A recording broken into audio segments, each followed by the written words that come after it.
Hiya. How are you? Okay, how are you? Yeah, I'm good, thank you. Good. Ah, that's funny you saw Tash on the way out, didn't you? Yeah, I just checking we're recording already, so yeah, I did. It was lovely to see her. Yeah. Good. Okay, I couldn't get on for a minute because I wasn't logged in. I tried to get in on the link and it said wait for host to start the meeting, and I got a bit confused. I'm going to shut something else down. Just doesn't use too much. Yeah. Did you? You said there's a few people who can't make it. So Kansu, Rachel. Yeah, so we've had apologies from Jess, Chansu, Rachel, and Robin. Oh, okay. Yeah. That's the other thing that I didn't make a note of. I've just made a handwritten note. Actually, right, I'll best get going. Hello, Richard. Hello. Hello. We can't see you, but we can. Yeah, sorry, I'm just trying to work out the video bit here. It's coming. Okay. Good. What were you saying, Robin? I'm taking the register if that's what you mean. Yeah. No. Oh yeah, about number of sessions to miss as part of the guidelines. So I need to. Yes. Okay. Yes. Hi, Richard. Hello. Hi. How are you? I'm good, thank you. Good. Nice to see you. I'm just gonna swap sides actually. The light is not good. You got your halo going on again. Yeah. Had it last time, wasn't it? I think we said 3 sessions, Linda. Yeah. To check, but yeah.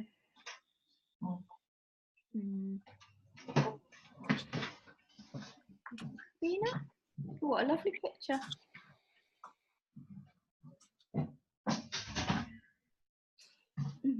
It really gets confusing, doesn't it? I don't know if you find this. Hi, Christina. Hello. Oh, hi. We're just admiring your picture. Lovely. Yeah, you didn't recognise me. You just recognised the picture. I only knew it was you because it's got your name in the bottom corner of the box. Oh, that's true. Yeah. Oh, that looks like Christine. Whose house is this? Sorry, I just appeared to do something. Somebody else?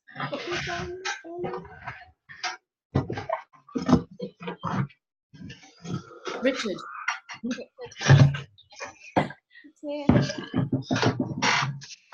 you put yourself on mute? I'm trying to sort my life out here.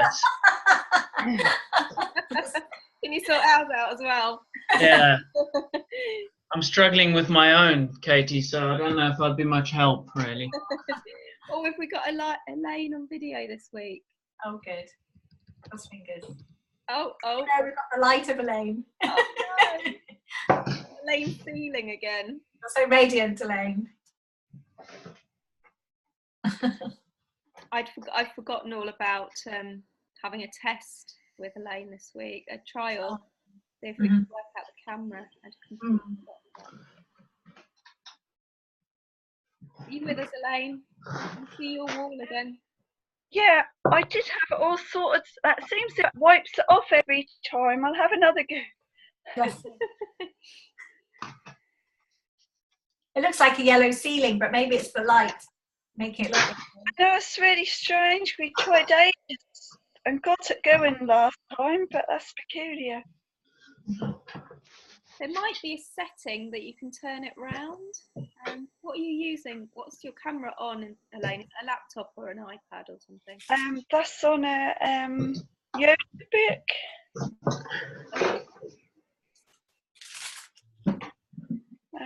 That's really weird. I wonder if that would do it.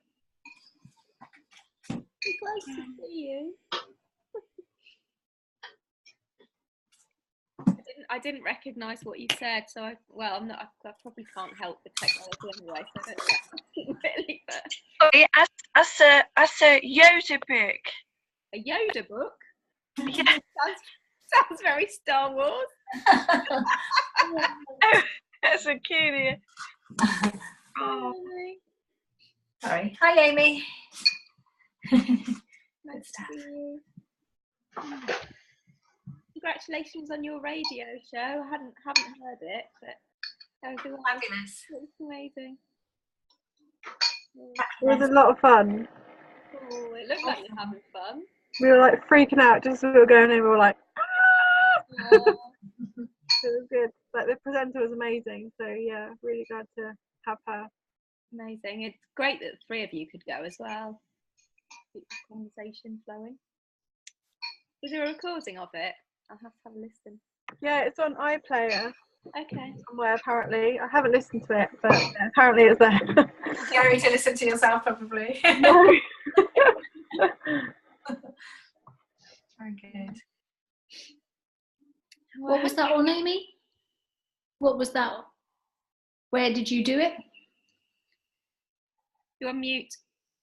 I know, I've just lost the. Okay, here we go. We were interviewed on BBC Radio Norfolk on Friday evening, like the last sort of hour of the Sophie Little show.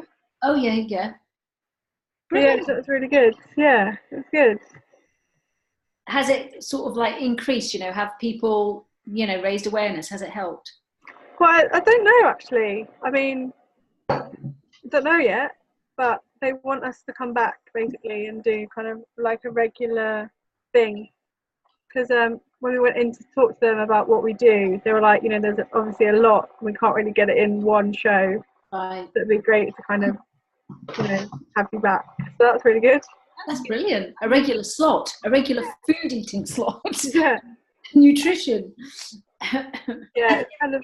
Even though it's because it's already 2 minutes past. Okay, sorry. We are expecting more people to come. I was going to remind us all to delete any session recordings that we've been sent, but I think it's only the only one missing last week. She's not here yet. So just a quick recap of the group agreements that we've already made is that we find a listening foundation to communicate. You take self-responsibility for signing, so Katie report. Safe space for yourself and listening. Any feedback that we ask to give, keep it positive. Hi, sorry I'm late. Okay, it's good, Therese, thank you. The intentions for today is thinking about how your group will run. Going back to don't wants and wants, using that sort of exercise to get clarity, further clarity on that. We've already started looking at that. So in order to develop the ethical agreements for your circle, sort of your circle guidelines. Both for this training group, so between ourselves as we continue through this training, and with a view of doing that in order to model that for the group, for your circle that you'll be running. So thinking about elements of safety, how to keep it smooth running, etc., etc. So as a check-in, hi everybody, we're just about to check in. So if you would like to read again your identity statements, if you've developed that a little bit more, or reread it if you've already done it last week, and also just a quick literally a word or a short phrase of how you're feeling, and then we'll have a long share at the end. So, you want to go for a minute and a half, Linda, seeing as we're not many? Or... Yeah, we could do that, couldn't we? Good one. Yeah, so if you share your identity statement or where you're at with that, and then just how you're doing. Who would like to do that first? Shall I start? I'll get us going. So my identity statement is I'm a facilitative, empowering trainer, listening and nurturing kind gifts. And I'm feeling okay. I'm very happy that my daughter arrived today, having not seen her for a couple of months from having been travelling, so that's lovely. And we did manage to get some work done, Katie and I, to prepare this evening, and also got a walk in with her, so that was really nice. And yeah, had a strange weekend though, sort of a bit down and a bit just a bit down, a bit emotional about a couple of issues, but feel much better for seeing my girl. That's good. And who would like to share next?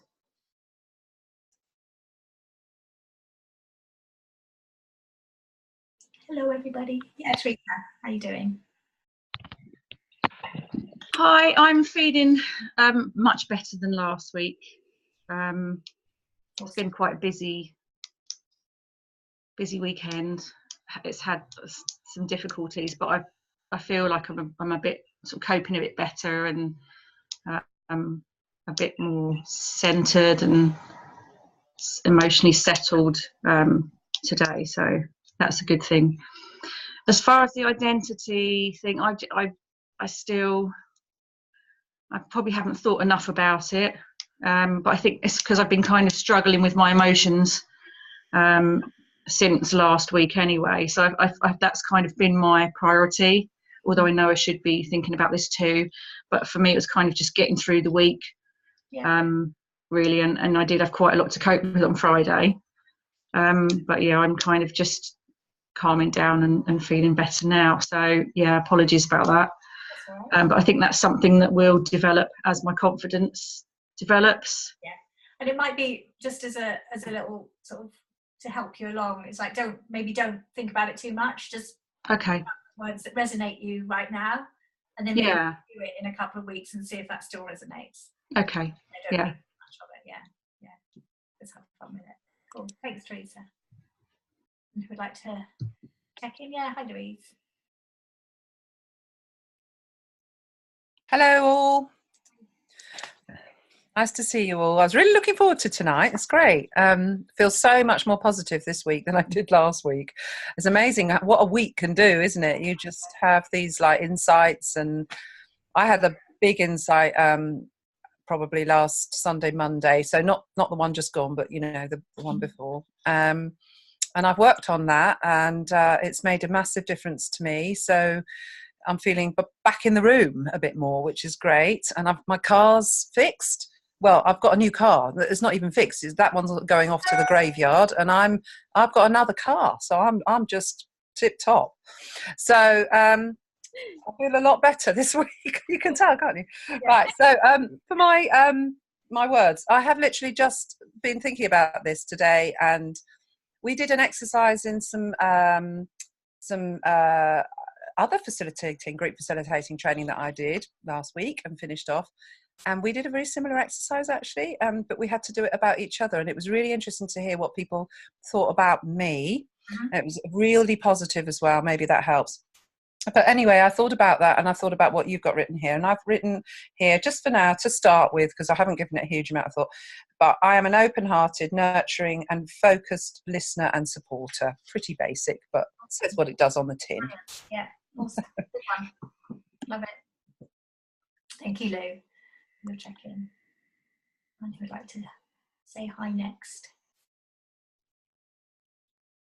Yeah, I'm me. Hi everyone. Can you hear me okay? Yeah, okay.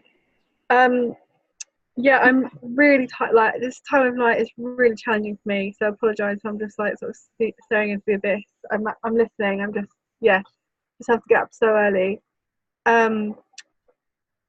So I haven't really come up. Like I haven't got a specific kind of phrase of my identity. But I feel like on Friday was a really inspiring day for me, and it felt like something was reawoken or something. I just feel like I've got my mojo back over the weekend, so it was really great to just experience that energy and that inspiration, that the excitement of kind of new things and remembering old things as well. And I feel like I've just finished reading this book called Witch, and it's amazing. And it's going to be quite out there, but I feel like it's a safe place to sort of share these things. So basically, it's about kind of like women, women as witches and healers and kind of ancient wisdom keepers. So it's just kind of like that ancientness. I feel very connected to that kind of energy. Of like the kind of really grounded and connected to nature. There's something so I feel very strong. Something strong is happening there, but I don't know what it is. So feel free to put your own words in if they feel more suitable for your witchy recognition.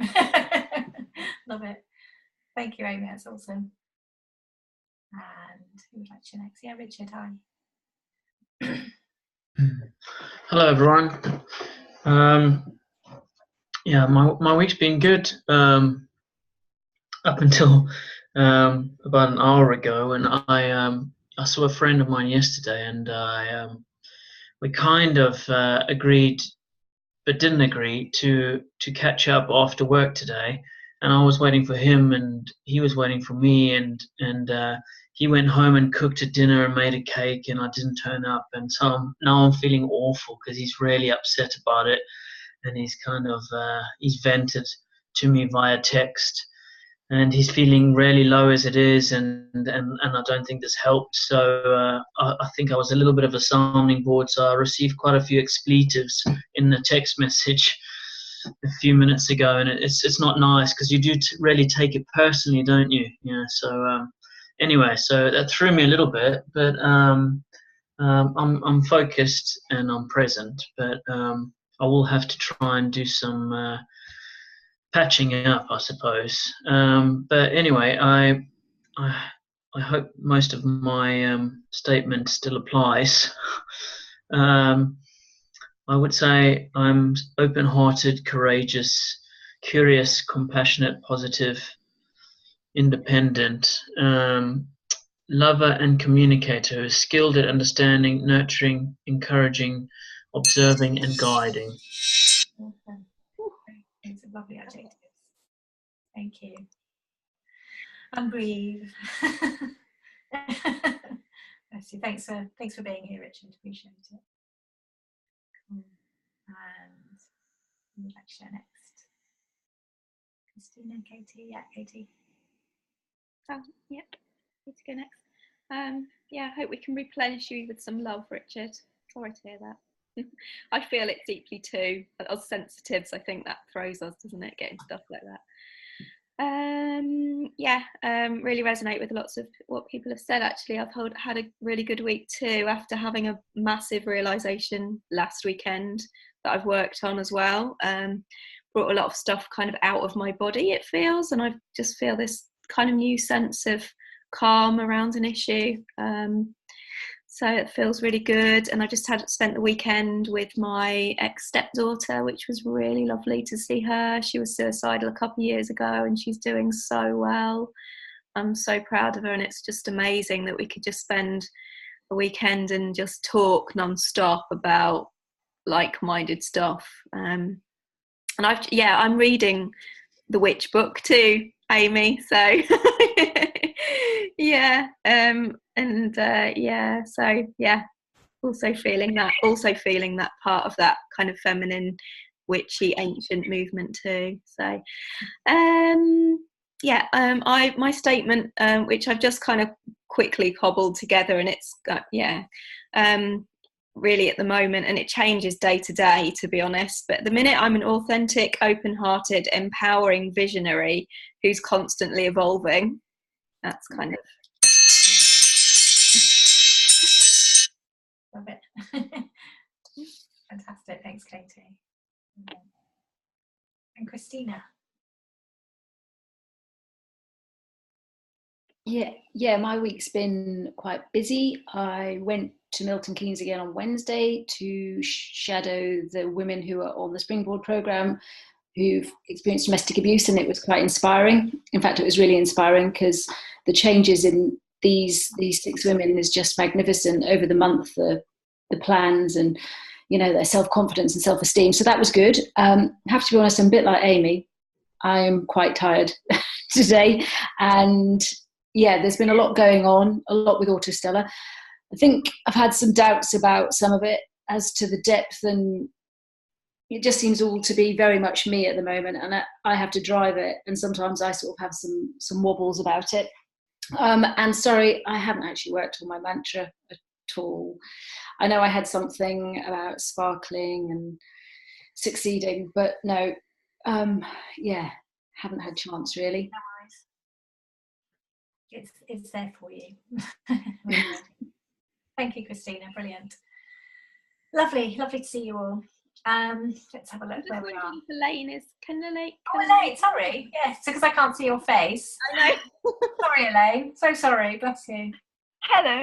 I've just abandoned it because I actually broke my phone, the phone that I was going to use, and I'm waiting for that to be fixed. So I can't even do the phone, which I did the first time. So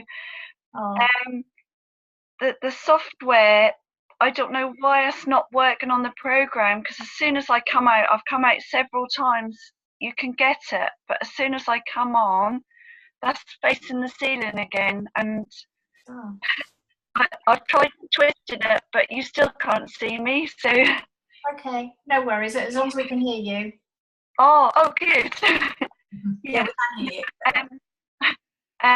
It's not been an easy week for me. It's been quite a difficult week. Someone in hospital, and I haven't had a chance to look at anything.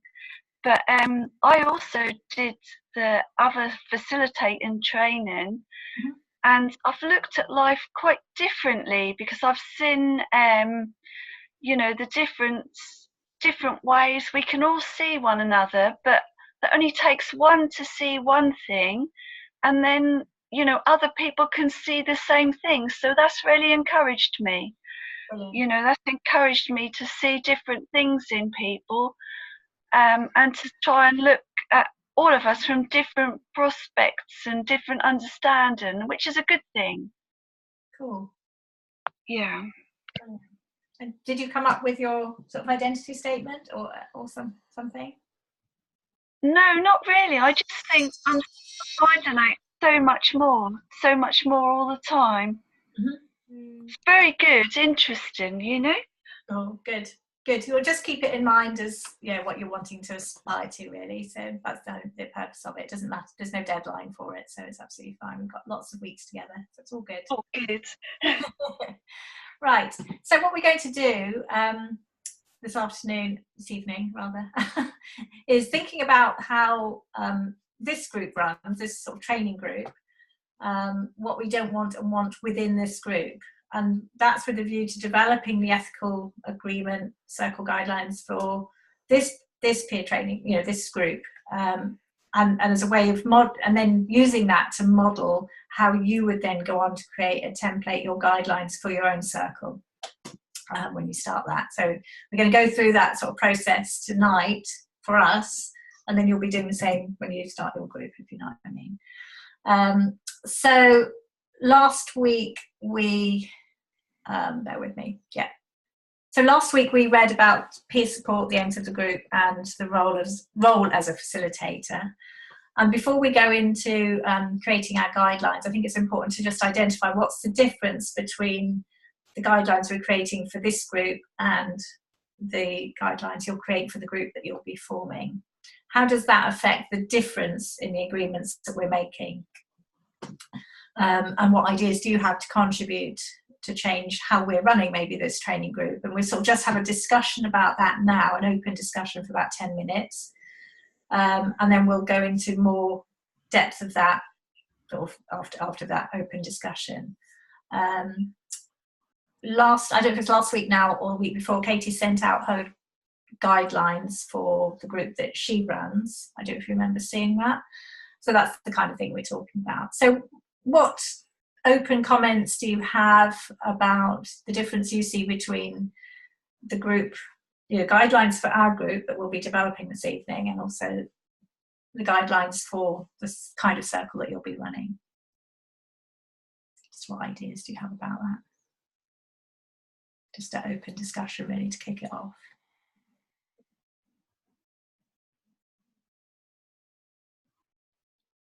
Yes, Christina.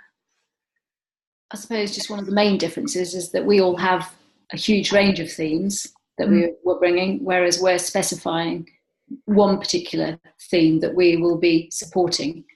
So I suppose that's one of the biggest ones. Yeah. And also the fact that... Use your iPhone to search the word for where it's supposed. Sorry, that was my iPhone, sorry. I must have pressed it, sorry. Yeah, and I also think that obviously it's going to be generally, I think for most of it, it's going to be a face-to-face format rather than a, perhaps on Zoom, because I think for some people they might find that quite inhibitive. I think for some of us it's been difficult to perhaps adjust to, and certainly for probably most of us, we don't want any further barriers. I suppose it depends on your group, but... Absolutely. that's my. That's a good insight. So yeah, being a physical face-to-face group, it makes a difference, and also having one theme of distress, whereas you've all got different themes and backgrounds. How do you think that impacts how we create the guidelines, or the guidelines we create? Thank you for that, Christina.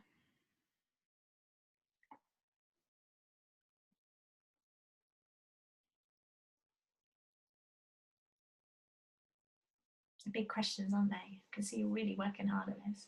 No, it is. They're quite so. I've thought about that before. I totally get that. Yeah, Teresa.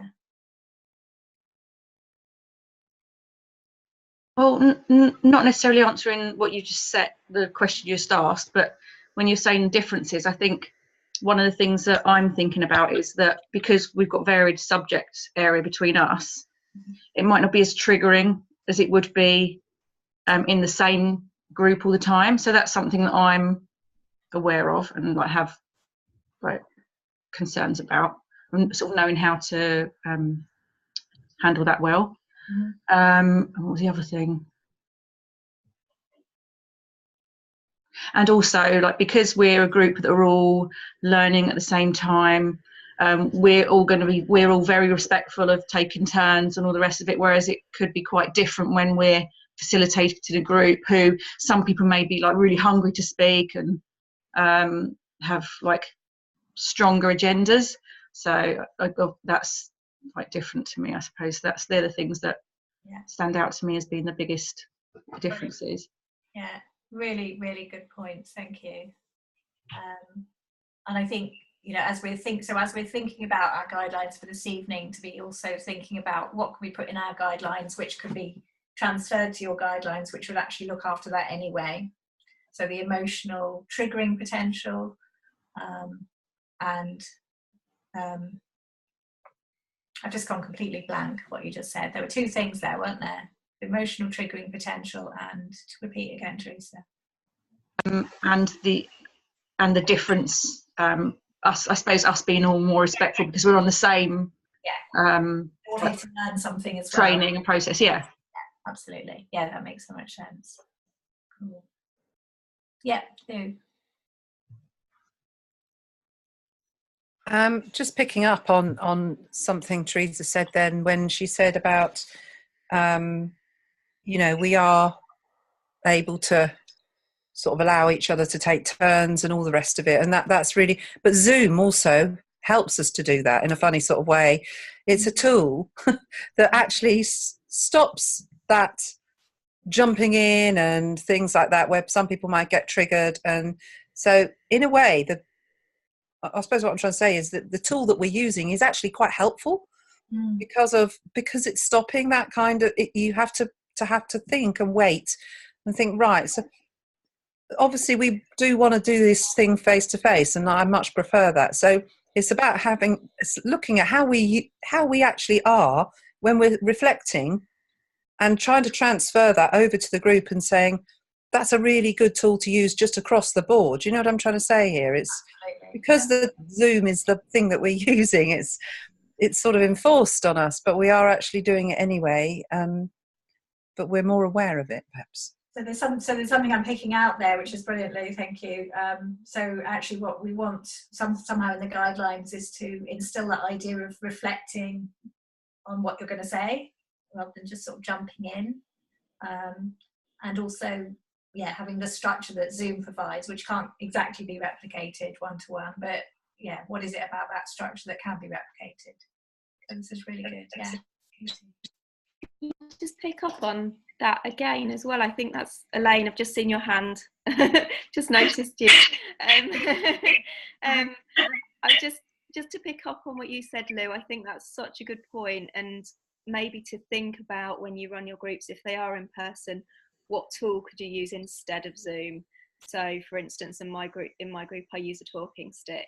So there's some kind of visual aid to know I am speaking when I have this, and to kind of model that when in your first sessions, so that it becomes just a recognised tool, as we've kind of done here. So I think that's a brilliant point. And also something you said, Teresa, around the different dynamic, and maybe people are coming with a different aim here. You're coming kind of to learn, rather, well, you're coming to share too, but kind of coming with a point of learning, whereas people will be coming to your group with the express need to share and connect. So it's two very different dynamics going on. So that's also something to kind of bear in mind about the differences about boundaries and things like that. Brilliant, thank you. Yeah, really good points. Sorry, Elaine. Elaine, did you want to say something? Great. Yes, I just want to share, but that's just not even letting hardly see my hand. I don't know what I've done, but I really think that the Zoom is a good idea for like people who are sort of a bit afraid of coming into a meeting, that they're able to be a part of a meeting, but in the safety of their own home, because obviously some people could be housebound, or they might not be well enough to come out in the community. I'm thinking about people with allergies or afraid to leave their homes. That would be a brilliant idea. The only problem for me is like the technology. Like, I don't know why it's not working. I have tried a few different things, but also for someone who did want to connect and they couldn't, or they couldn't leave their home, that might be a problem. But at the same time, that can be recorded, so somebody could actually sit in their home and watch a recording with somebody from the group and then still be part of it. Yeah, I think that for some people that would give them an opportunity to be a voice if they couldn't leave their home. But I must admit, I do prefer a meeting where you're actually with the people, because I feel quite difficult that you can't see me. Do you know what I mean? And I can't do anything about it. Yeah, no, that's a challenge for sure. I get that. Yeah, and I think it's it's important to consider what you all want from your groups as well, to make it sustainable for you. You don't want to be doing something that's either too challenging or isn't nourishing. So that's really important to consider as well. Yeah, Richard. Thank you, Elaine. Yeah, following on from what Elaine said, with an all-male group, if that's how my group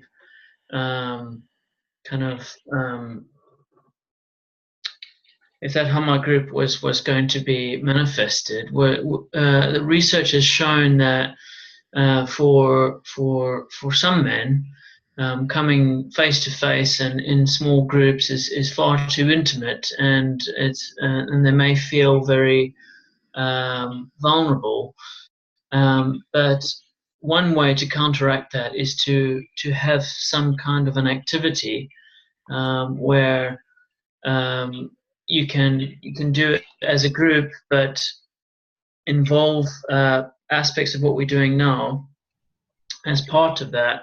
And research has shown that that's far more effective in engaging men, and that might just be to kind of start with and develop some rapport. But that's just perhaps an idea that I've kind of thought about in initially engaging a group and getting them kind of to that place where they feel comfortable. Yeah, good point. Yeah, it's like based on that men shed idea as well, isn't it? Yeah, brilliant. Okay, so taking what we've just discussed and using that to sort of inspire, what we're going to just look at now is, when you know what you want in your group, in terms of how that works, then you also know that what you're responsible for making happen, if you know what I mean, and the role model position that you'll be playing, the responsibilities you'll have. So last week we looked at what a facilitator does. This week and next we're extending that and going into more depth in that, in a way, with a view again to creating the circle guidelines for this training as a model template for how you want to create that within your group. And next week we're going to more detail about outlining the sort of more in-depth responsibilities of running your group. So what we're going to do now is just think about for 5 minutes. We've done this kind of exercise before, thinking about don't wants and converting them to wants, but thinking about that in terms of more depth than we've done before about what you wouldn't want in how your group runs and converting that to what you do want in how your group runs. Does that make sense?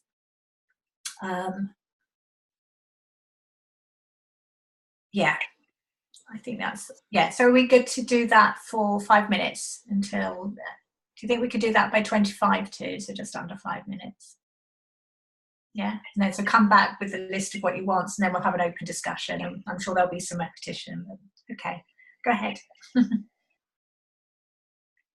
going to leave the sound on so you can hear the bell, but turn my camera off.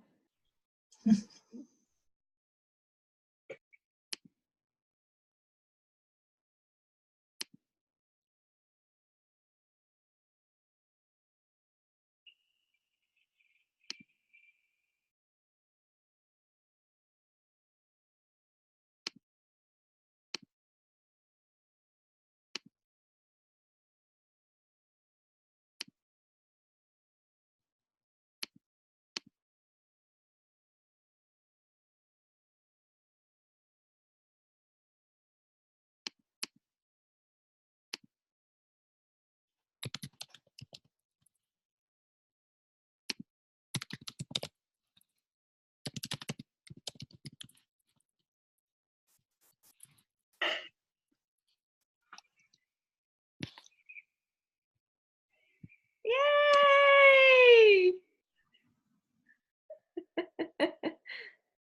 Awesome, well done.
Is that a bit loud? Sorry. My little medicine bowl. Supposed to be the heart chakra. Did I show you this before? The sound's supposed to be the heart chakra, so it's all good. God, you're mute, Linda. I said it feels like the ear chakra at the moment. Okay, so we'll just have 15 minutes sort of open discussion again about what you're wanting in terms of your group guidelines, things that you want to put into that in a general level, and gradually getting more specific. So just share what you're wanting there, and I'll fill in as well, maybe.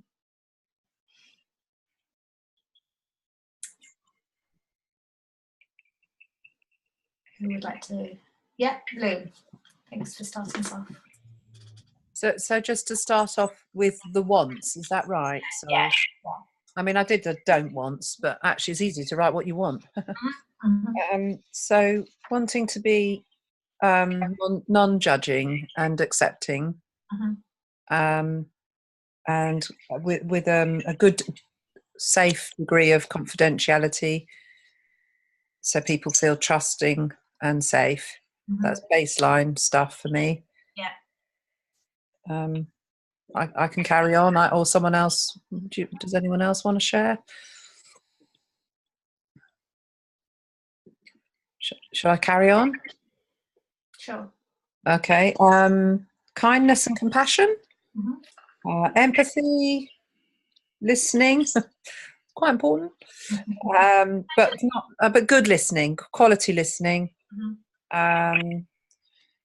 and free from interruptions and feeling rushed. We don't want people to feel rushed in their responses, but equally there's got to be a ground rule about not hogging the whole time.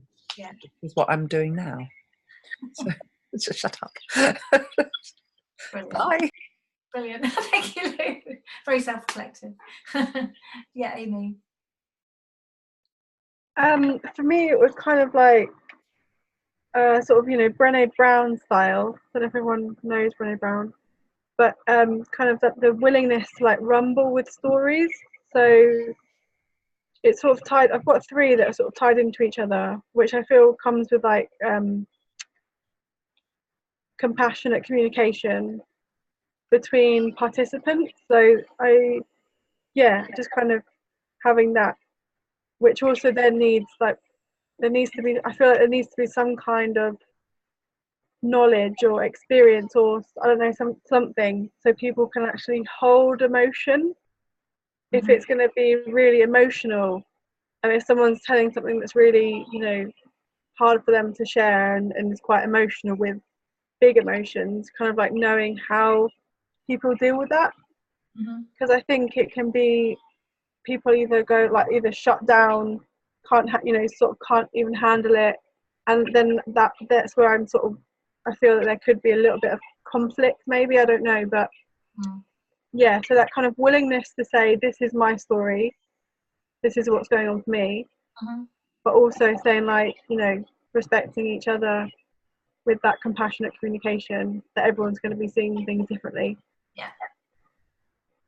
Does that make sense? Yeah, absolutely. It's brilliant. And I think I'm really glad that's come out, because we've touched on already that the different groups will be potentially more triggering with this grammar, because you're playing a different role.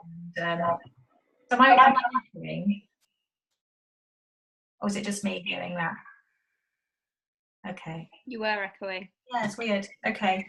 Maybe I should sit at the back.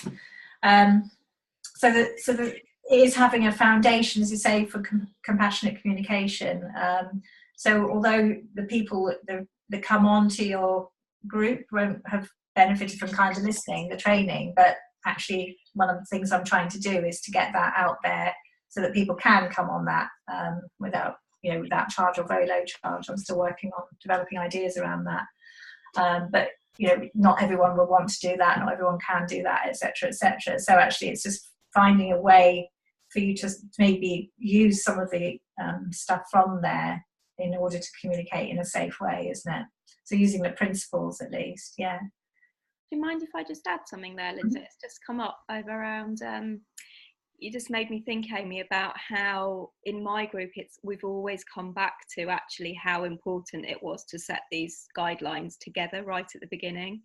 And it's become more and more, the more and more we trust and open we become, the more important it's been to have those as a safety mechanism, so everyone knows the process, everyone knows what to do if we start to feel emotions rise.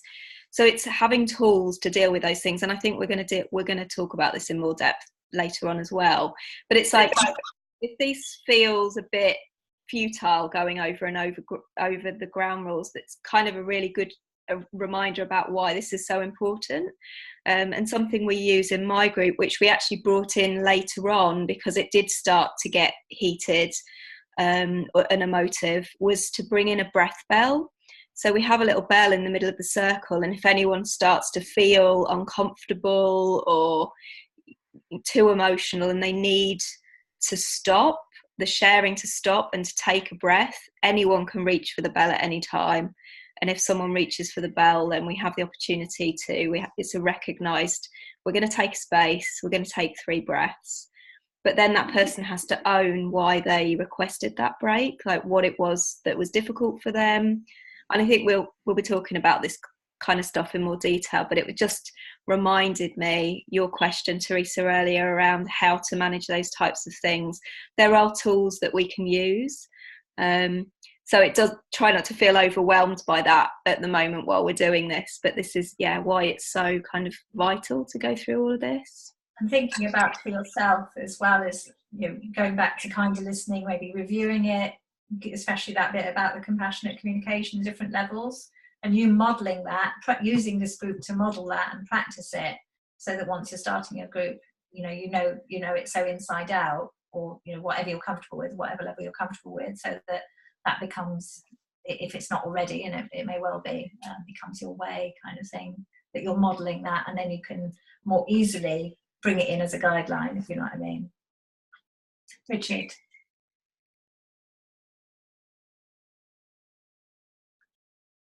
Sorry, did Amy want to say something? You want to jump in there? I just had a question for Katie, if that's all right. How many people do you have in your group? 12 maximum. Cool. So do you meet, is it monthly that you meet, or weekly, or? Fortnightly. Fortnightly. Okay, cool. Thanks. My guidelines are kind of very similar to what's already been said, but what I've put down here is a place for people to connect and communicate, a safe, open space where trust and acceptance is key, a place where people can share whatever it is they have in mind without judgment, and also a place where meaningful relationships can develop and a shared sense of community can arise as a result. I think that's really important, particularly when people feel perhaps very isolated. I think having a sense of community can be quite nourishing for the soul, I find. I think it's something that can remind us of our being a part of something bigger, Very good. Yeah. Mm. Thank you, Richard. What else has come up? Yeah, Teresa. Some of the things that I've sort of written down are about how I want it to be like everyone feels equal, but they have as much time to listen and share as each other. I think that's something that's really important to me. And I know sometimes people maybe feel like they don't want to talk, or they do want to, but they just can't bring themselves to talk. So I suppose for me, I just want to know how to sort of best manage that, really. And I've put things like open emotions, a time to heal and a time to feel, because it's important to sit with the feelings as well when they're there, I think. And I think it can be really profound sometimes when you're all just sat there and you're all, that one person's really saying it and feeling it, but everyone else is kind of feeling it as well. And that's something, obviously, we when we're feeling it, we can, so, you know, that's all really important stuff to me, because I think that then there's that sense of belonging, being part of something together. And I think the stronger you are together, the more open and healing it can be. So they're like some of the things that I've put. And another thing that's sort of come to me is that for me, I'd always want it to finish on a positive note, something really positive. Yeah, really good. So that because I think to come away a little bit lighter is always like a really good thing. So they're kind of the things that I've mostly put down. And like respect and tolerance, even when difficult feelings arise, you know, like, you know, we said before about non-judgment. And then not specific themes, but I don't know if it helps sometimes to kind of have a particular, not topic, I don't know, however to put it, but something specific, or would one person sort of come to the group with an idea of something they want to talk about? Or, I don't know how it works when you do your group, Katie, but these are some of the things that I've sort of been thinking about. Yeah, that's something that we do. Yeah, we do touch on as well, because it can be, like you said before, when it's new, some people can be quite nervous about speaking. So if you bring a topic, then it can help to shape the tone of the meeting. You know, if it's a bit lighter at the beginning and that kind of thing, it's quite nice in the beginning to have that kind of more structure, to make people feel more comfortable. So that's something we can talk about as well. Yeah, really good points. Elaine, I know you want to say something as well. Is it referring back to Teresa, or?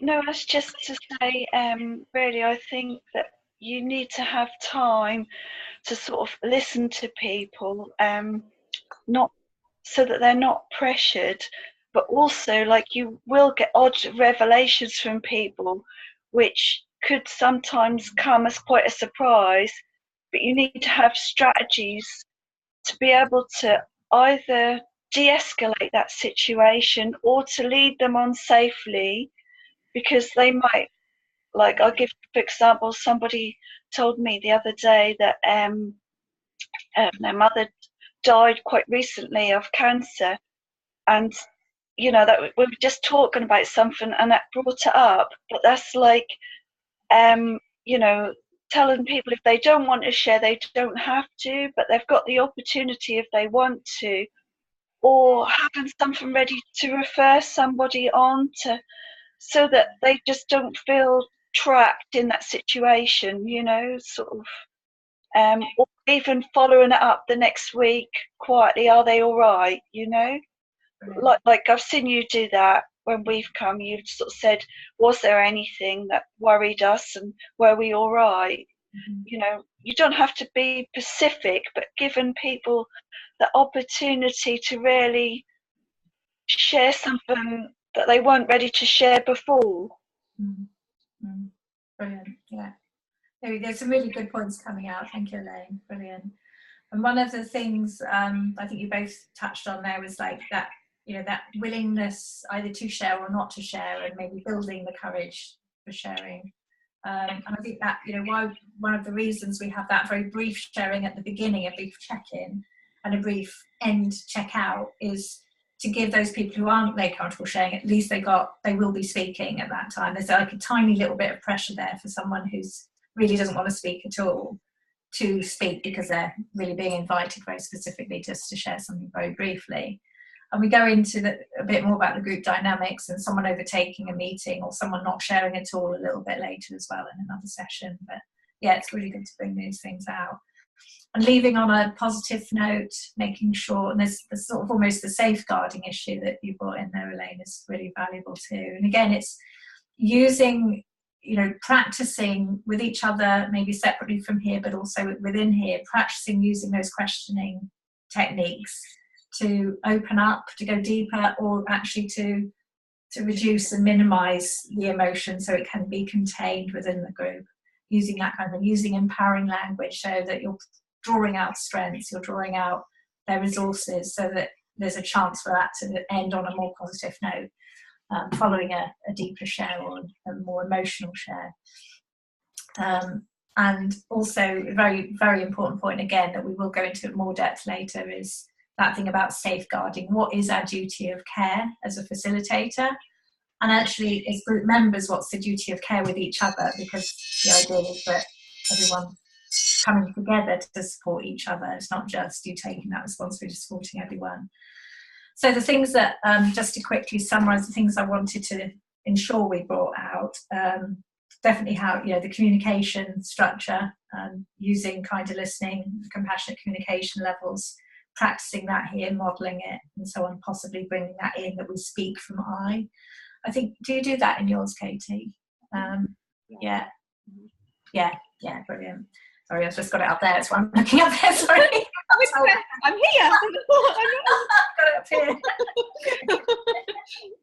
here. There's also a good idea potentially of having something in your agreement about how to respond to each other. We talked about equality in the set. Well, how do we show that? So that might be in that sort of giving, when you're giving feedback, you're making sure it's positively phrased. But you know, we go into again more of this next week, that we're not diagnosing, we're not interpreting, we're not diminishing. What does that look like? Offering feedback, asking permission first before you offer advice or feedback or your own experience, and phrasing that again positively. If you've got something constructive, developmental to say, making sure that you're phrasing that positively, finding the strengths and resources that they've already got. We will, expanding on confidentiality, you know, I think Katie had one whole session actually exploring what confidentiality means, because we all talk about that, but what does it mean? In fact, we can't really guarantee in any group that everything will be confidential. That's a realistic fact, because we're all humans and we've all got our own perception of what confidentiality is. So what, you know, maybe it's a useful thing to explore early on in your group. What does confidentiality mean to each person?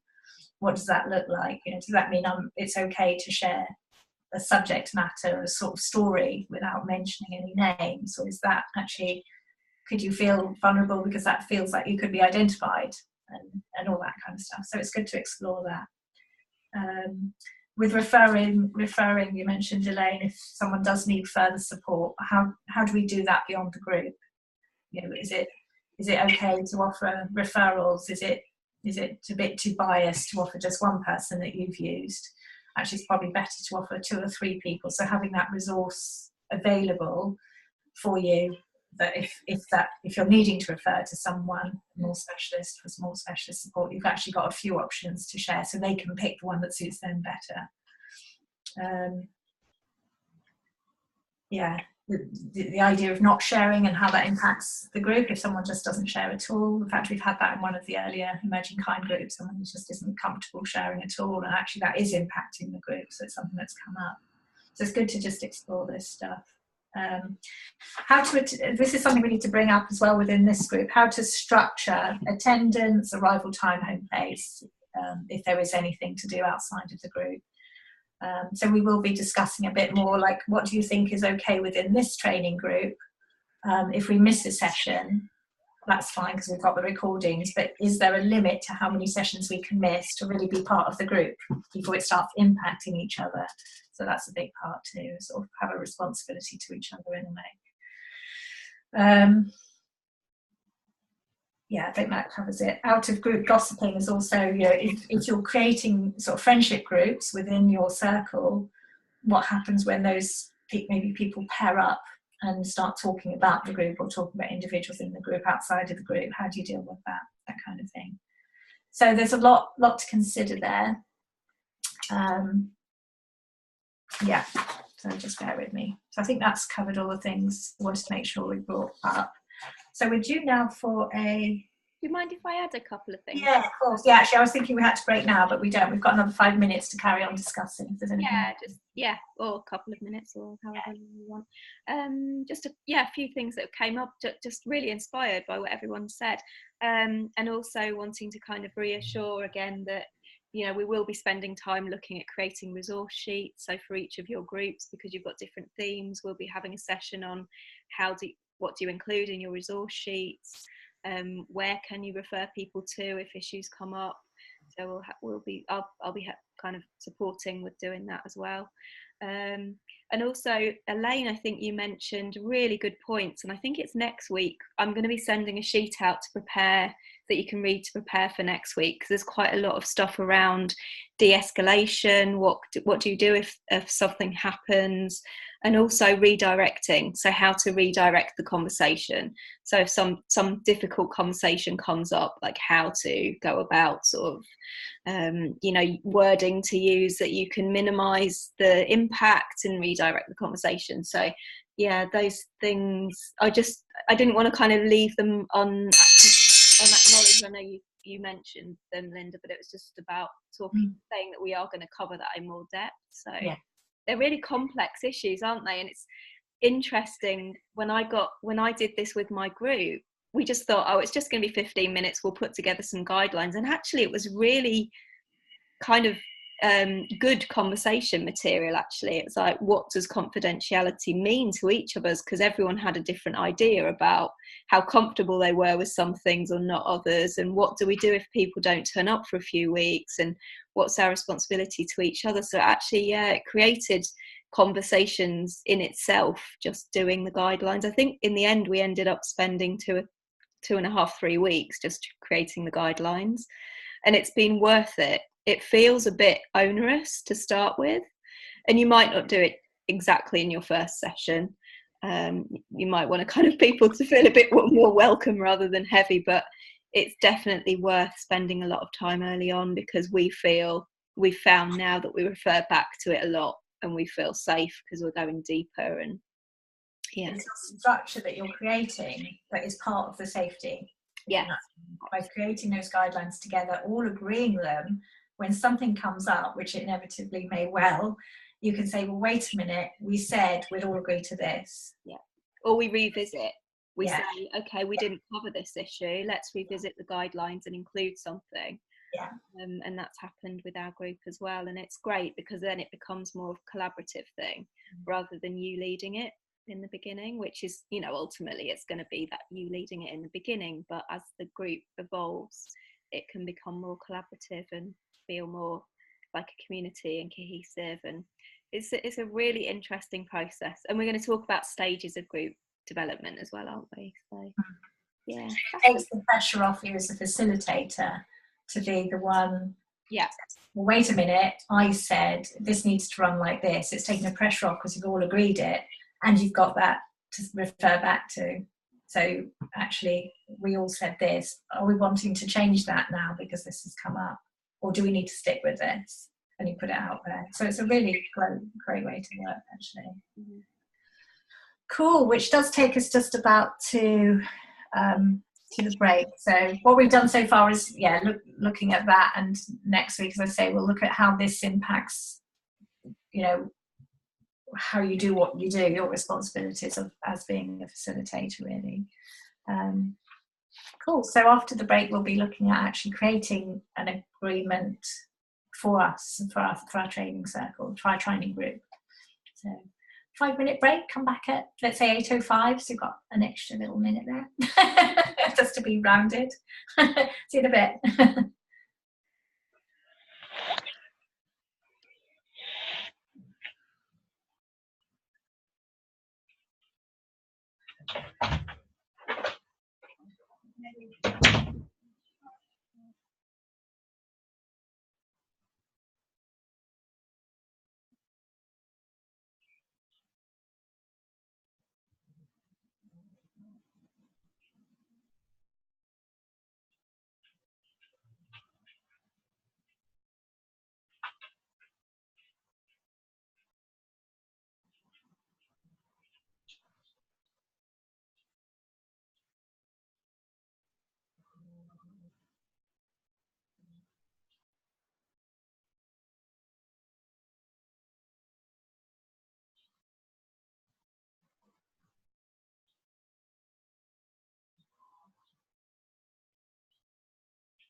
Elaine, can you hear me? Yes, yes, Because I can't find. Can you see me as well?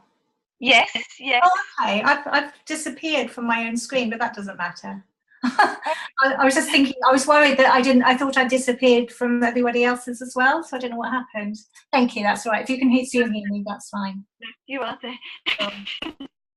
Good. That's crazy, isn't it? So you're not the only one that has technical troubles. We all have it. Oh dear. Well, that's such a good idea once that's going. Pardon? That is such a good idea because people can be part of it, can't they? It is. It Good is. And like you say, for your particular theme of distress, or potentially, it could work really well. We're coming back now. Good. Fabulous.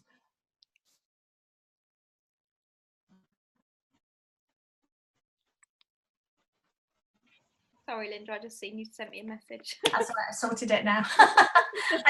It's so strange. I'm still getting used to the Zoom, really. Right.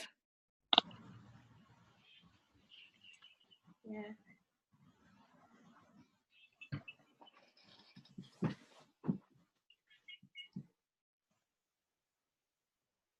Good stuff.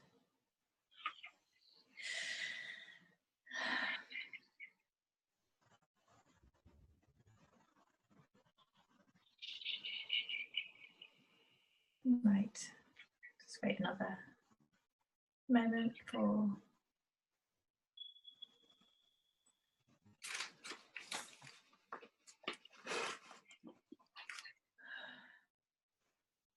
Which will be back in a moment. So what we're doing now is we'll have a 30. I am off.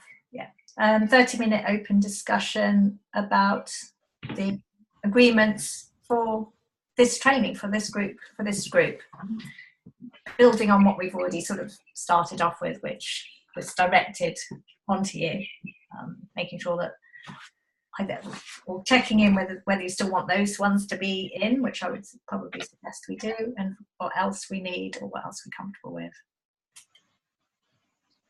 Kate is going to write them down and send them out at the end as a template for yourself, and we can also adjust that. So when we read it back next week, we can also adjust and make changes through the weeks as well, because things may come up that we don't expect, because we're all individuals with different experiences, and who knows what's going to happen.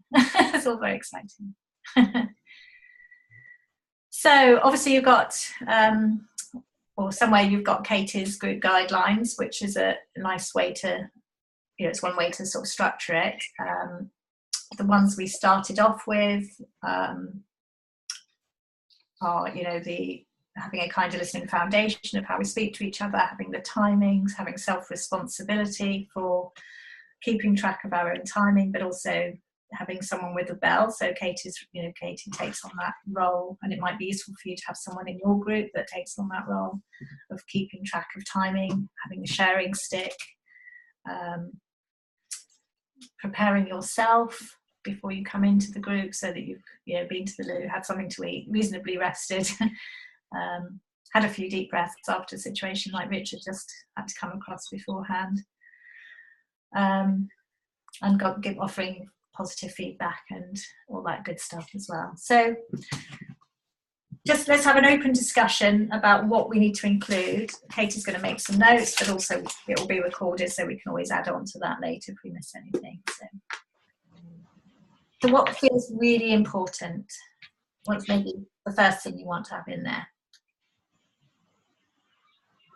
Primarily for this group, but also bearing in mind the issues that are different that might come up in your group that you might want to bring into this group as well.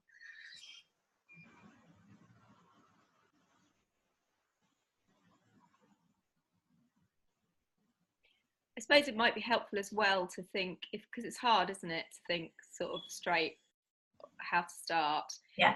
Like maybe it's helpful to think what would really be unhelpful if someone did, and kind of twist that around. So what's I think that's what we've tried to sort of go through that to come up with the things we. Yeah, I don't mean necessarily in the sentence, just put it in your head. I mean, I think it might be useful to think about, the structure. So it's, in terms of logistics and timing, what do you need to have done before you arrive?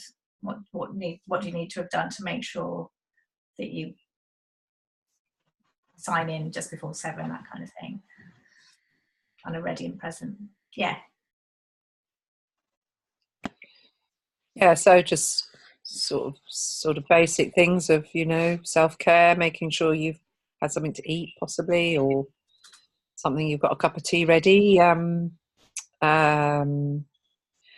being sort of on time, if you can. I know sometimes it's difficult, and if you are not on time, not to make a big song and dance of it.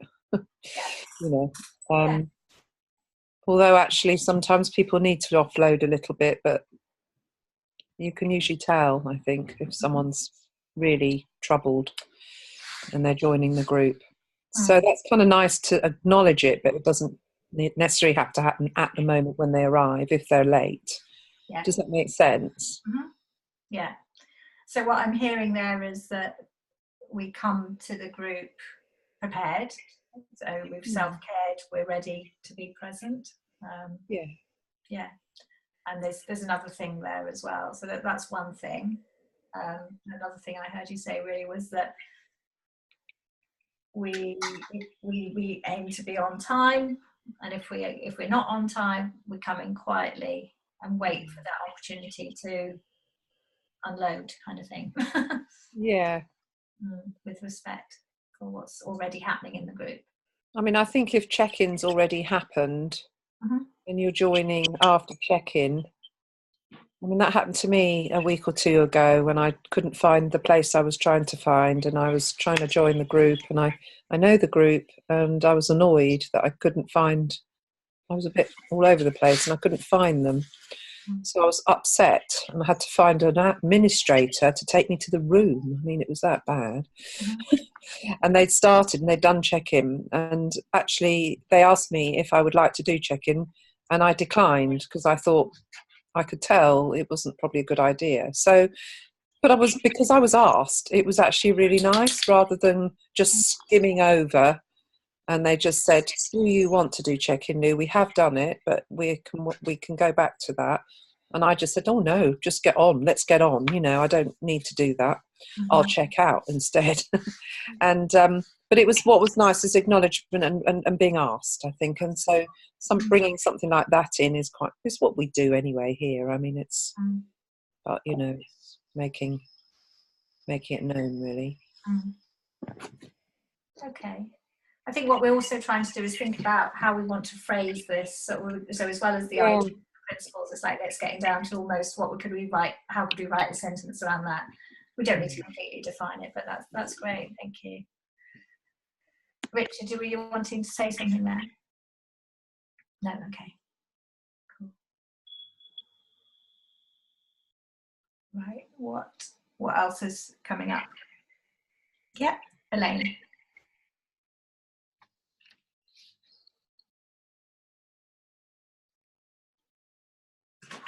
Yeah, I think an operator is really a good way to can't hear you. Just hold on a sec. Just okay, try again. Oh, it's really awkward, isn't it? An icebreaker.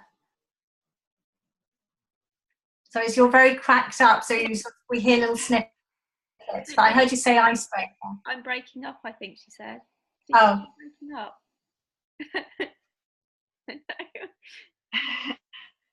Yeah, an icebreaker that sort of makes people feel at ease, and that shows people that you've got things that you can join in, that you're the same or you're different, but that just puts people quite at ease, and then they're prepared to share, you know, the important things. So having something like the check-in sort of being something a bit more lively, is that what you're saying? Like a bit more? Yeah, because that gives you something to share with other people and to say, oh wow, you do that and I do this sort of thing, you know, and you can sort of see your sames and differences, but in a safe, easy place, you know, you've got something to begin with. Yeah, that's a great idea, especially when people don't know each other, isn't it? Are you thinking that for this group as well, Elaine, or is that for your circle that you want to run?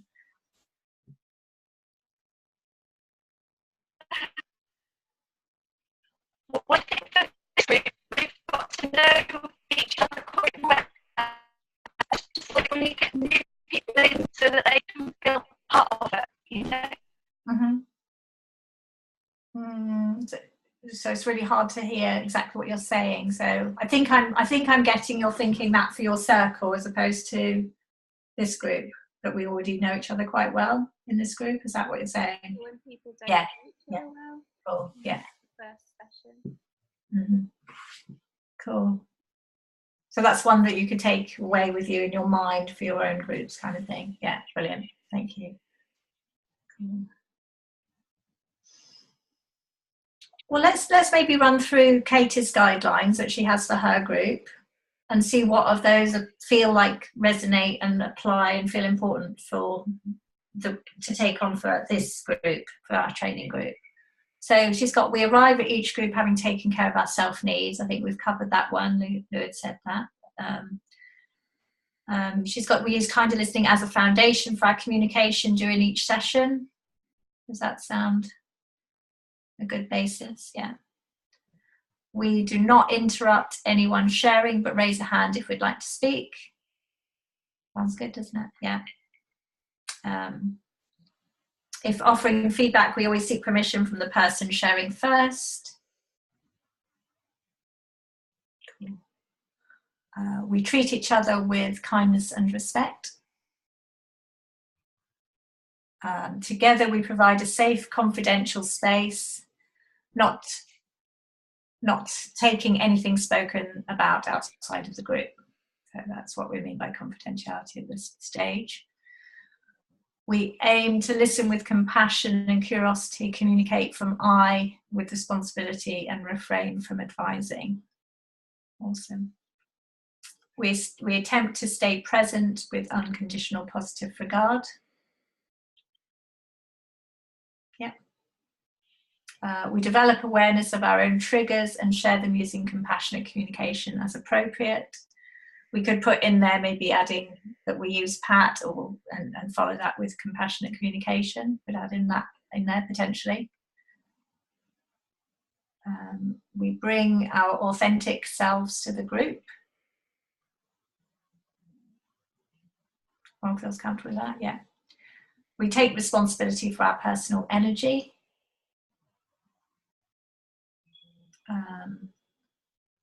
We could even add on there and how that impacts each other. I guess that's the same thing really, isn't it? Because it's inevitable that energy will impact. We welcome all peers. This is not so relevant because this is obviously about opening to new people, which we won't be doing in this training, but this one that you might want to take on for your own group is we welcome all peers regardless of religious, spiritual or political beliefs, culture, race, age, gender, sexual orientation, criminal history, mental or physical health situation, or education or financial status. We agree to use the signal to indicate I hear you when someone is talking about something that particularly resonates with us. The signal is one of hand on heart and one in yeah. So yeah, we've done that one already. Right. So all those, I'm hearing that you want to go ahead with all of those. Cool. And is there anything else that you'd like to bring in? That, you know, things that we may have mentioned earlier that feel important to bring into this group? Well, I guess what Lou has said about if you're coming in late, we could introduce another one for that. So in fact, so I'll put it out there and you can say whether you want this in or not. So we could have one that says if you're not able to come to a session, that you let us know in advance if possible. Okay, so that would be good to put in. And if we arrive late, that we come in sort of muted until we get a chance to be welcomed, as it were, so that the conversation continues rather than interrupt. Yeah, cool. So that's great. So that covers what I think Lou said earlier. Is there anything else I've missed from what we've discussed? I've got a question. Yeah. I'm just wondering, it came to me in the break actually, in relation to what I said, and I'm wondering if anybody would like to. It's difficult because we're not in a space where we have a physical bell, but just kind of leading on from that idea, as we go into deeper sharings, is there anything that you can think of? There are two elements actually from that came up for me when I was sitting on the loo, as it does.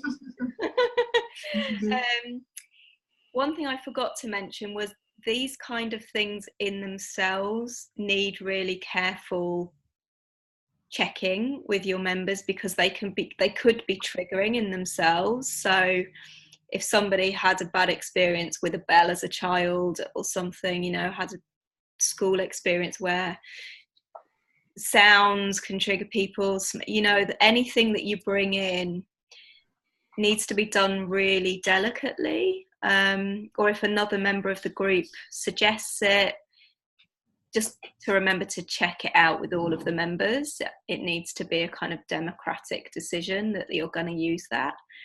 Kind of obvious, but it's you know, I've done it myself. I've got excited by something someone said and then thought, oh gosh, I should have checked that through with everybody. So I'm just wondering if anyone's got any ideas of something we could replace that with for this group as we go into deeper shares. If it gets emotional, if anybody needs to just stop and take a break, has anyone got any ideas about something we could bring in? Amy? I've used well, sort of in different groups. There's been a rattle, like a I don't know. It's always been a medicinal rattle, but it doesn't necessarily have to be medicinal. It's a little bit more gentle, so you can like start off with like a little gentle one, and then if that person hasn't quite got it, then you can get increasingly louder if necessary. But I feel like it's a little bit more gentle, maybe. Just a suggestion. That would be great in a physical group. I suppose we're not all sitting here with rattles, so I'm just wondering how we would kind of introduce something via. I'm sorry, Teresa. Timeout sign. That's a I was great thinking idea. timeout, like, you know, just maybe, and then just, because then you know it's hard. I don't know, it's just an idea. Did Lou have a suggestion as well? I did, but I don't think it's as good as yours, Teresa. So I was looking at what we've all got on our screens, and I mean, we've got stop video, mute my audio, pin video. The last one, hide self view. I suppose if you're getting a bit, you know, you're finding it difficult, you could hide your self view, and everyone's got that button. But I actually think it's better to do something where a bit like that, but something else, because suddenly having blank screens, you know, you could end up with not getting people back, or I don't know, I don't know if it'd work. I think that's a really good point, because it's part of self-responsibility, isn't it? And saying, I am struggling right now. Yeah. So warning us rather than kind of just running away. And that, yes, I did feel a bit like that. Triggers, because I'm terrible for doing that. I'm a runner, so shutting down, running away. So actually owning our trigger and saying I need time out, and even if we can't speak, great idea. Yeah. Teresa. Oh, you're on mute. On mute. You just muted yourself. I think went the other way. I was just thinking the T could be trigger or timeout, really. And I think it's because we're lifting. I mean, it doesn't have to be the thing, but because it's quite easy to see it in the corner of your peripheral vision if you're not actually. Yeah, I don't know. Yeah, it's a great one. So we're saying that as timeout as opposed to using that as the timing bell, aren't we? Because the timing bell we're still using. Is that right? Just to make sure we're clear. Yeah. So when we need timeout, it's that. Brilliant. I love it. So what would the agreement be, that person can take time out, or the whole group stops what we're doing and takes 3 breaths, as in honouring that person's need? So for example, in my group, if somebody rings the bell, we stop the conversation, we respect that person's needs for a few breaths. We take 3 breaths. Yeah. We take 3 silent breaths as a group, and then that person, if they're able to, explains why they needed a breath. So it's kind of encouraging people to take responsibility as well. I don't know how that feels. Teresa. Yeah, I think that's a good idea, because I think when you're triggered sometimes as well, you need someone to. It's like you want someone to see that, and to, even though you're almost shutting down, you kind of need that connection still. Someone saying, "We see you. It's, you know, what can we do? Are you okay?" Or, you know. So I think that's really important. So I'm hearing, is there a need for 2 different signs? Is that what you're sort of implying a bit, Katie? That we need one for like, oh, I'm feeling a bit wobbly, I want to let you know that I'm having a deep breath, and another one for saying, can we all stop? So those 2 differences, or that difference rather. I'm just really aware as well that what you just said, Teresa, it's kind of really making me realise how much of a growth edge this is. You know, it's been for me definitely, and for within a group like this, it's to say, because I personally, growing up, never had that space in my life where I can say I need to stop, I feel really unsafe right now, and actually how healthy that is to learn to do. And if we can all learn to do it here together, hopefully that's something that can ripple out to your groups as well. Yeah, so I was quite excited by that one to share. So what are we choosing a discerning thing between I need time out and another one being I need you all to take time out for me because I'm triggered. So shall we use that one for, what do you think we should use that one for, Teresa? I think that for trigger. Yeah. Like I can't do, I can't, I need to, can we just stop sort of thing, yeah. So for the whole group I think, yeah. Because it's kind of quite animated, yeah. And if we just need that for ourselves, do we just take that for ourselves then and not? Yeah, I think so. Okay. Yeah, just kind of like show that we're struggling a bit. I don't know. Yeah, obviously everyone has to agree. But we all need to agree, that's the thing, isn't it? So that sounds like I'm seeing lots of nods here, so good. Is anyone uncomfortable with that suggestion? Or might find it hard to do. Cool. Amy, you looking pensive. You okay? You okay with it? Tired. Bless you. So can I just check? So this is can we all stop and just breath? And this is I'm just need to step back a bit. Yeah. This kind of 2 hands on chest. Okay. Okay. Sounds good. What about people who, when you can't come to a group for whatever reason, when you think we've got 14 weeks total, what do you think is a maximum number of sessions someone should miss, ought to miss, obviously barring, extreme health emergencies and all of that kind of stuff, in order to stay, I guess even if it is a big health problem, we still need to contain the group. So what do you think is the boundary there? Just maybe have a bit of an open discussion about that, what feels comfortable to maintain the sort of momentum, the cohesion of the group kind of thing.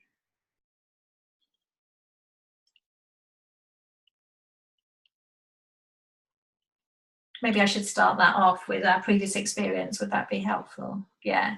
So I think last time we decided as a group to say a maximum of 4, missing 4. And I think after that, we thought, I think Katie and I sort of discussed it and thought actually we should have said 3, because 4 is quite a lot to miss, actually. It's surprising how the weeks will go past really quick. We're already in our 3rd week. So if you're missing 4, that's actually quite a big chunk.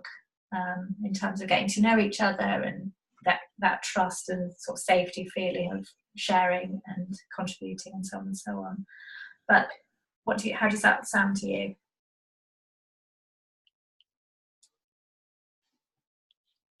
I'm seeing nods. Amy, Elaine? Is that agreeable to you, Elaine? Maximum of 3 missing 3 sessions? Yeah. Okay. Good one. Yeah. I think.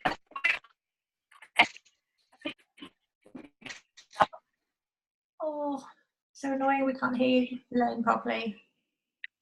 I think that shows that we really want to do it. Just can be like technical difficulties. Yeah.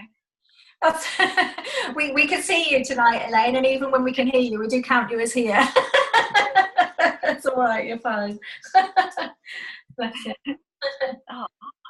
And I think the thing is, again, it's keeping the communication open. Like if you miss a session because you're ill or you're, I don't know, just can't do it for whatever reason, if you could let us know why and come back to us and let us know you're coming next time and stuff, that helps. But if we don't hear from you and it's consecutive, that makes it like actually what's going on kind of thing. So it leaves everyone else sort of wondering, and it's not just Katie and I that would wonder. Actually, as a group, you'd all wonder as well, wouldn't you? So yeah, brilliant. Amy, just reminds me that I can't make it next week. Okay, okay, that's fine. Bless you, that's fine. Cool, thanks though, appreciate you letting us know. So I think, are we about there? Is there anything else that you feel we need to include? On the plan is that we'll write this up, circulate it out, we'll read it out again next week, obviously with the other people that hopefully will, you know, listen to the recordings and have some input as well. And then it will be our group agreement, but we can also, if anything changes over the months, over the week rather, then we can always add or take away or slightly adjust something if it feels appropriate. Good. So that leaves us with, let me just check. So what the process we've just been through is the kind of process you'll go through for setting an agreement for your group. It might take longer. And because there might be more involved and people may have more different ideas, more issues maybe to bring up. Okay. What you might want to do then as something to work with for yourself is begin to be thinking about those ways that what we've just done and how your circle guidelines will be different and what already you might want to be including. So you might want to be working on a couple more, a couple of different or more lines that you might want to be at least bringing up for discussion in your groups, if that feels important. So we're nice and ahead of schedule, which is great, but I think that makes it easier for us. We'll next week, as I say, we'll be sending out the roles and responsibilities as a facilitator, which we'll be going through next week. So there's nothing to do with that. It's just so that you have it. If it helps you, some people find it helpful to have something written as I'm sharing some of the content. We had that as a feedback last time, rather than just me sharing, and it all seemed a bit overwhelming. Some people prefer to have that in front of them while I'm doing that. So that will be sent out beforehand. So what we can do now, which is really nice, is have a bit of a sharing. And I haven't got a particular theme except maybe carrying on discussing what this has brought up for you, maybe some experience you want to share with previous groups that you've been members of or other groups that you are members of, whatever, just anything that seems sort of relevant. So timing wise, I think we can have a good, what can we do, 2 minutes? Yeah, we can do that. Awesome, good.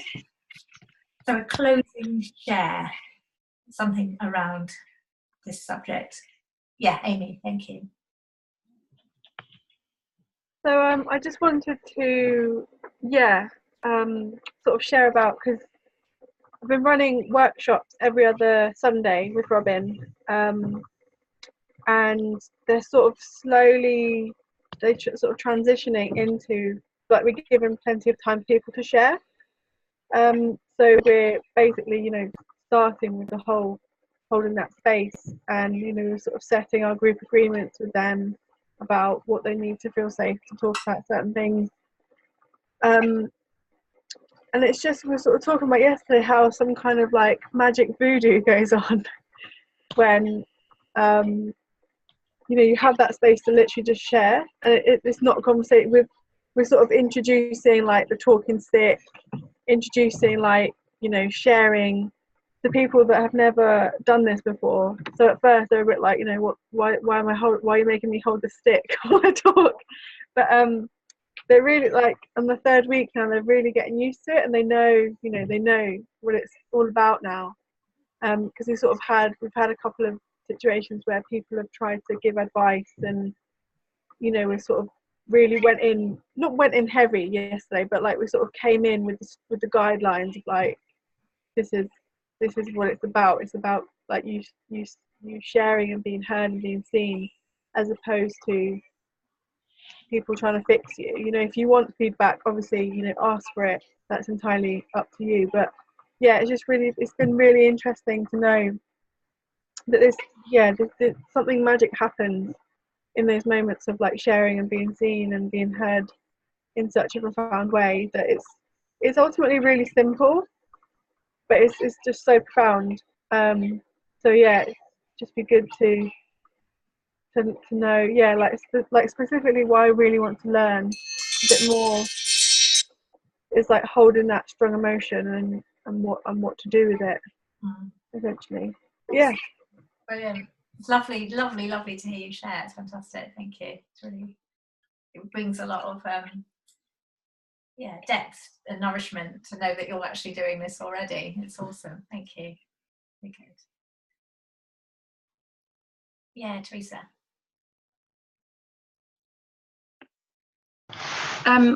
I think I want to share that I met with my social worker. It was my final appointment with my social worker, who helped me through the process of a very difficult breakdown and kind of coming to terms with things that happened in my childhood, and accessing my records, what's in care and adoption records and all the rest of it. And she's really seen, I hadn't seen her for over a year, and she'd really seen the growth and the changes in me. And so I was talking to her about the facilitation group, and she was just like really excited. She's like, oh, it's just really nice to kind of, she said, I'm getting light bulb moments already. I'm thinking of people who would be good to join the group and who I could speak to. And so that's kind of, I suppose, what's come up for me. And it's making me feel quite excited, and the prospect of knowing that, there are people out there who are going to want to join in with this. And again, it was really nice to hear her say how much I've changed and how different I look, because I just hit the ground. I was so down. I didn't think I'd get back up, and it's just one of those, when you hear that, it's just really good. Amazing. That's me. Thank you, Teresa. Awesome. Excited for you and the people you'll be supporting. Thank you.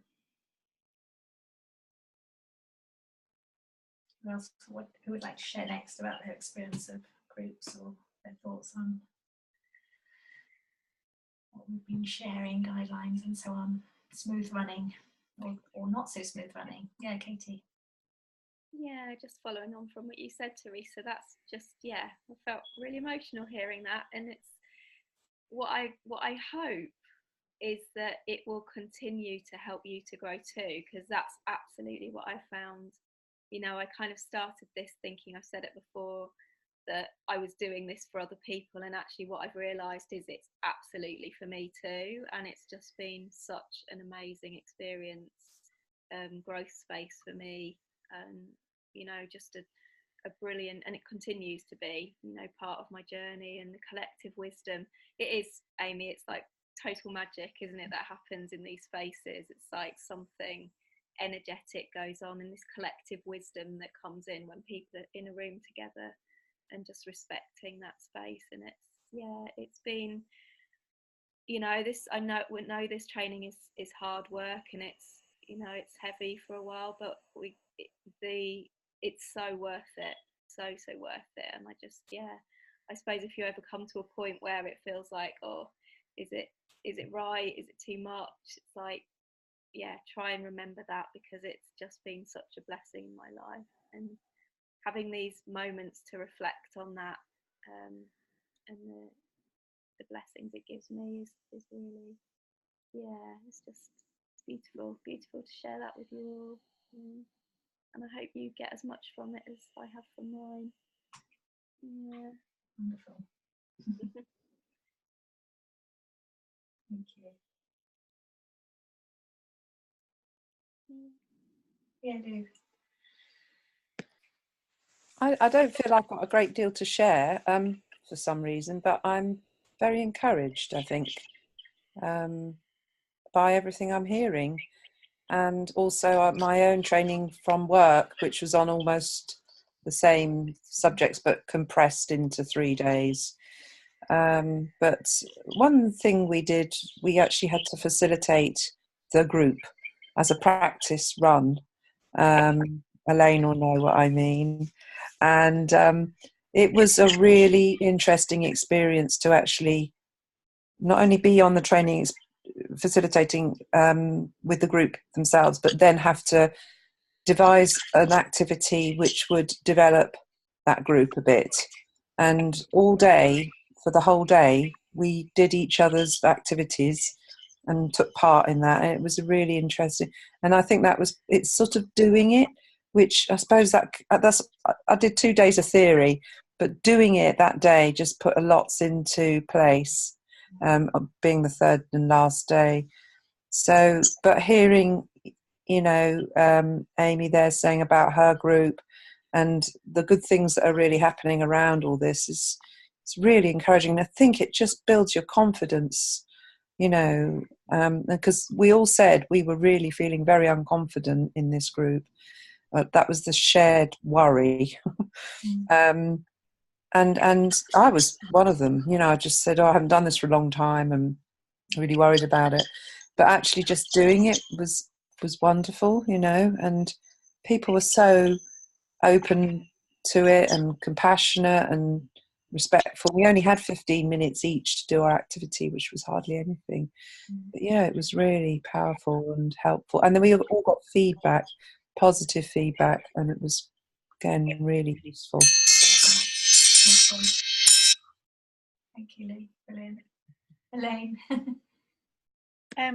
Just to share and to add on from that, that was very proactive, because as we began the session, as you did your own part, you learn as you were going along, but you were learning from others, because we were all learning, and like the feedback that we all gave one another, we sort of learned from hearing what other people thought, because there was always someone who agreed with the way you'd done it, but there was also someone who didn't, so you were able to see it from all understandings. So that was like we were able to see ways we could do it differently another time, but also using what had worked positively. It was very good.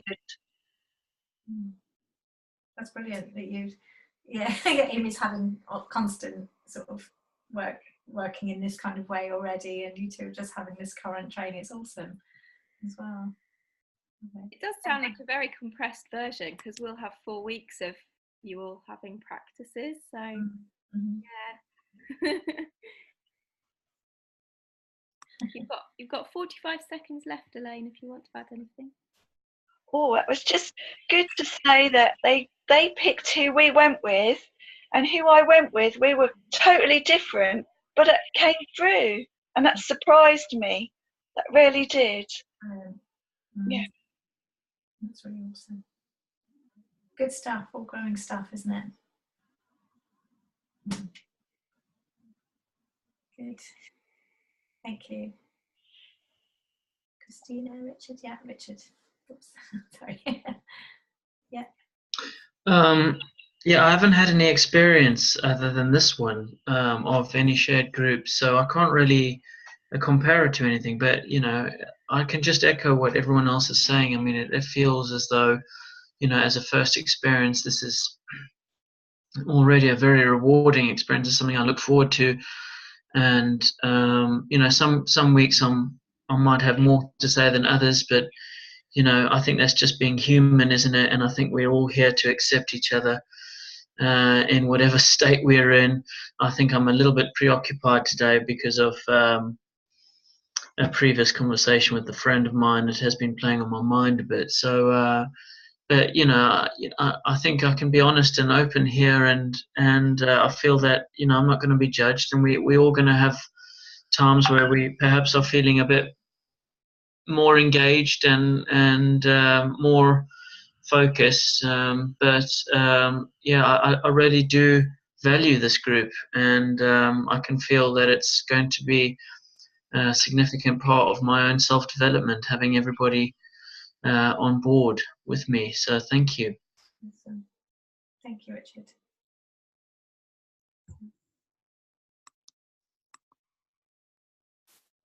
I really appreciate that you feel comfortable sharing, as you say, the challenging situation. It does feel good that you feel comfortable with that. So, and we do all accept each other wherever we are. So that's partly why we have a check-in, so we know where we all are. Yeah. So thank you, Richard. Can I ask a question in relation to that? I'm just wondering if that's adding an extra group agreement, that we show up as we are, and it's all okay. Yeah, good one. Can we add that in? Is that okay? Good. Thanks for that, Richard. Thank you. Christina, are you ready to share?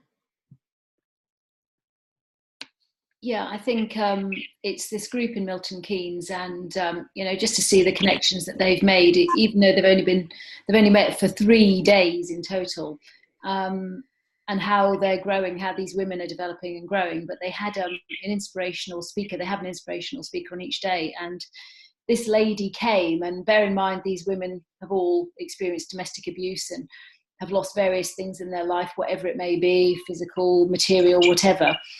And this woman, Jane, she had a career as a musician, and she used to play the violin, and she was in an orchestra quite, high up. And when she was in her 20s, she lost her hearing. And it was really her struggle from then onwards as a young woman as to the discrimination that she faced from being an able-bodied woman. And I think it just it resonated with the group because, however much our difficulties have been, it hasn't actually potentially impacted perhaps is in the way that it has her, but it was her strength. I mean, what a woman, not only did she strove to relearn her instrument, from, being profoundly deaf, and the jobs that she then achieved, she ended up working for the UN. And she took a claim against the United Nations for discrimination, and she was working for the United Nations, the ambassador of the UN. And I think it was and she lost, but it was just the fact, her story of saying, I'm not prepared to accept, I am me, and I don't believe it's right. And if I don't believe it's right, I'm just going to completely, follow that through. And I think it was her integrity. And she's now set up a community interest company, again, helping the employability of people who are suffering a disability like deafness or whatever. And I think it just sometimes, I think for the group, it was a great distraction to take them away from some of their own, problems that they've got with social services and their children and the access arrangements. And it was really heartwarming to see somebody overcoming such adversity. Amazing. Brilliant. Thank you, Christina. I'm not sure I understand. Oh, sorry. Sorry, that was my watch again. Sorry. That was Siri. Sorry. Oh, that's so funny. Yeah, you did the right thing as well. I don't understand.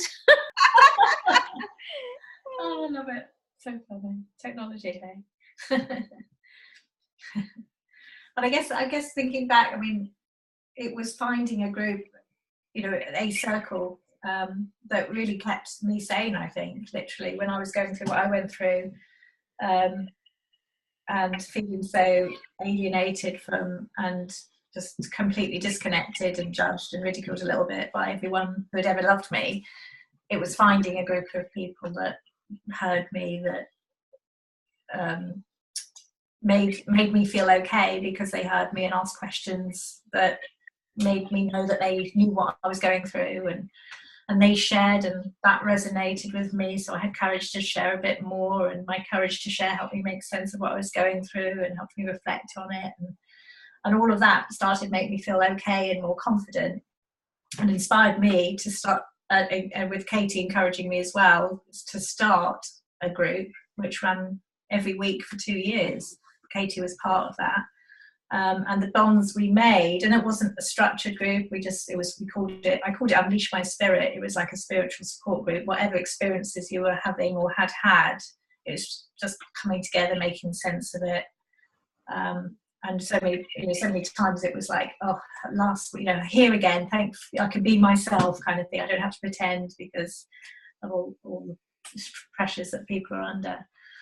So the bonds that we made and the support and nourishment we all got from that was immense. And I think even now, although it's 6 years ago now, that was 6 years ago it finished, or maybe 5 years ago it finished, I can't remember. But we still, although we disconnected, we've all gone our own paths and everything. I think, we had a reunion, didn't we? Was it last year or the year before?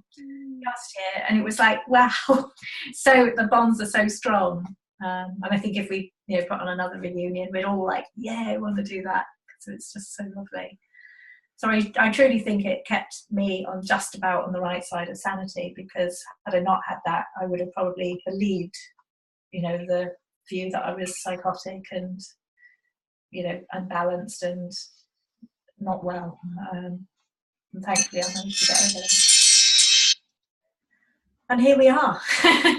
So we've got 10 more minutes. I don't think we've got a particular big plan with this 10 minutes, except if there's anything else. Thank you for all that sharing.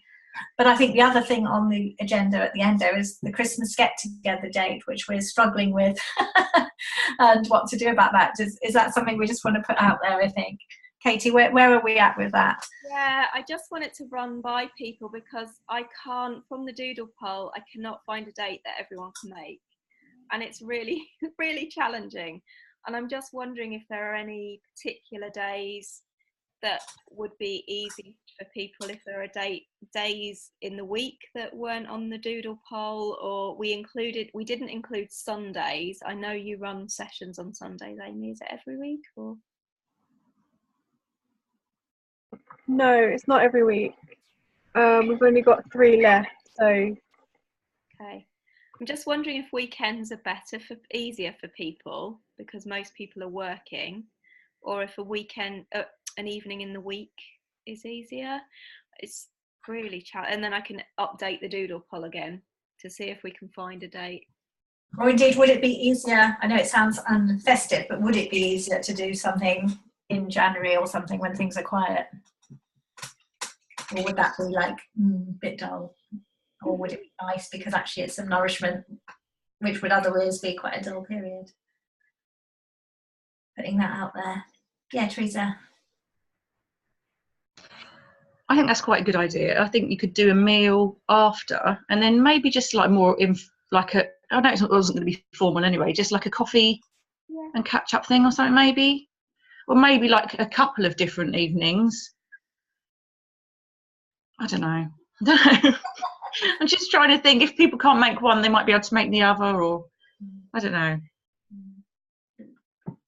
I'll be quite happy to see everyone regularly, so I don't mind. Love it. What were you going to say, Lou, did you want to suggest something? Yeah, I just think actually after Christmas is a really nice idea.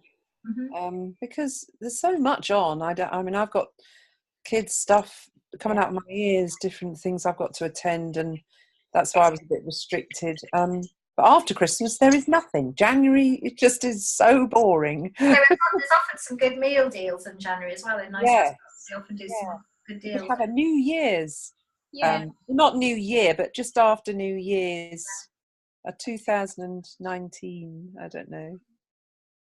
Great. That would be. Are we up for doing that then? Okay. I just think you might get more people available. I think it's really hard before Christmas. Yeah. And is it better to do like a Saturday lunchtime or a Saturday evening, or is it better to do a midweek or a weekday thing? What's our preference? Elaine? I can't do Saturdays. I do days. Oh yeah. Okay. Yeah. Okay. Saturdays, daytime or evening? I do craft fairs in the day. Yeah. Okay. So Saturday nights. Okay. And I guess the other one is Sunday evenings, as you said, Katie, because it's quieter. There's less on, isn't there? Some restaurants aren't open Sunday evenings, to be fair. But.